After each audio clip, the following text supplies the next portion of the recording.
ताकि हमारे परिवार के लायक तो कम से कम अनाज निकल ही आए। पर पिछले साल तो खूब बारिश हुई थी। हाँ राधिका, तब इतनी बारिश हुई थी कि आधी फसल गल गई थी। खेती किसानी की यही समस्या है, बारिश कम हो तो दिक्कत और ज्यादा हो जाए तो दिक्कत। भगवान जाने क्या होगा आगे। मोना की शादी भी तो करनी है और जब पैसे ही नहीं जुड़ेंगे तो फिर कैसे होगा सब। भरोसा रखो गंगा, सब ठीक हो जाएगा। अपने परिवार को परेशान देख राधिका भी दुखी हो गई। वो अब अपने परिवार की मदद करने के बारे में सोचने लगी और फिर, पापा एक बात कहनी थी आपसे। हाँ बेटा बोलना, क्या बात है? मोना की शादी के लिए कितने पैसे चाहिए आपको? क्यों, ऐसे क्यों पूछ रही है बेटी? बताइए ना पहले। कम से कम 5 लाख तो होने ही चाहिए। 3 के आसपास तो जमा है बैंक में, लेकिन 2 लाख का इंतजाम कैसे होगा पता नहीं। मेरे पास एक उपाय है, अगर आप लोगों को ठीक लगे तो। हाँ हाँ बोलो ना राधिका। देखिए, आजकल ना ये शहर वालों को फार्म हाउस वेडिंग और फार्म हाउस पार्टी का बड़ा चस्का है।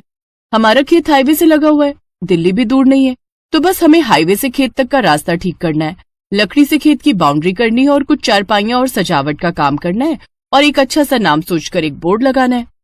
बेटा मुझे तेरी बात कुछ कुछ समझ में आ रही है, इस सबके लिए पैसे कहाँ से आएंगे? वो 3 लाख रुपए हमारे काम आएंगे और अगर धंधा चल निकला तो मोना की शादी हम धूमधाम से करेंगे। मुझे भी ये आइडिया बढ़िया लग रहा है। अगले ही दिन से पूरा परिवार राधिका के कहने पर काम में जुट गया। हाईवे से लेकर खेत तक बढ़िया टाइलें लगा दी गई, लकड़ियों से खेत की 4 दीवारी कर दी गई और फिर खेत अच्छे से साफ कर उसमें घास उगाकर जगह जगह सुंदर चारपाइयां लगा दी गई। फिर खेत के बीचों बीच एक सुंदर और बड़ी सी खुली झोपड़ी बनाई गई। पूरे परिवार ने जमकर मेहनत की। फिर अगले ही दिन, हेलो, मेरा नाम राहुल है, मैं दिल्ली से आया हूँ। ये रिजॉर्ट पहली बार देखा, क्या परसों शाम के लिए स्पेस अवेलेबल है? हाँ जी बिल्कुल। क्या फंक्शन है? मेरे बेटे का बर्थडे है, केटरिंग मैं खुद देख लूंगा, बस मुझे ये जगह अच्छी लगी। मेरा बजट 20,000 का है, बोलिए आपको चलेगा? जी हाँ बिल्कुल। थैंक यू सो मच, ये लीजिए 10,000 रुपए एडवांस। राधिका का प्लान काम कर रहा था। 2 दिन बाद राहुल ने अपने बच्चे का बर्थडे खूब अच्छे से मनाया। राधिका और उसके परिवार ने पूरे खेत को गुब्बारों और रोशनी से सजाया था।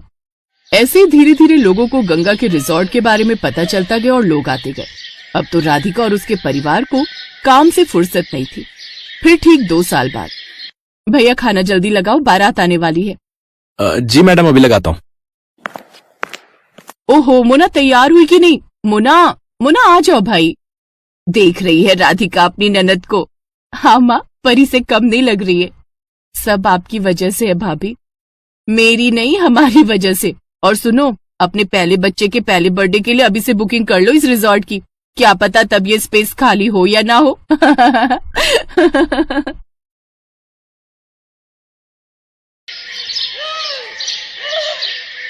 विदाई के वक्त सिमरन अपने पिता से लिपट कर खूब रोती है।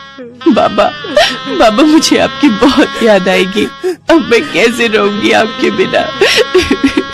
बेटी, जब भी तेरा मन करे तो आ जाना, ये घर हमेशा तेरा ही रहेगा। जा बेटी, अब अपनी माँ से भी मिल ले। माँ, मुझे आपने जो भी प्यार दिया उसके लिए शुक्रिया। अब ज्यादा ड्रामे मत दिखाओ और अब जा यहाँ से। ये कहकर रमोला उसे धक्का देते है कि तभी उसका पति नैतिक उसे संभाल लेता है। क्या हुआ, तुम गिर कैसे गई? वो लहंगा पैर में अटक गया था, बस इसी वजह से। फिर सिमरन अपने मन में सोचती है, अच्छा हुआ माँ को धक्का देते हुए किसी ने नहीं देखा। मैं हमेशा माँ के प्यार के लिए तरसती रही, लेकिन उन्होंने मुझे कभी प्यार नहीं दिया। फिर सिमरन ब्याह कर घर आ जाती है। उसकी सास ने उसके स्वागत में गुलाब के फूल बिछाए होते हैं। साथ ही वो बड़े प्यार से उनकी आरती उतारती है और गिफ्ट में उसे सोने का हार देती है। ये ले मेरी प्यारी बहू, तेरा सगुन। बहू, अब से ये घर तेरा है और हम सब भी।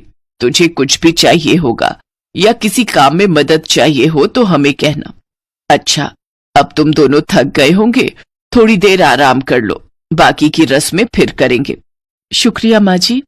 सिमरन नैतिक के साथ कमरे में चली जाती है और आराम करती है। फिर दिन के 1 बजे उसकी नींद खुलती है।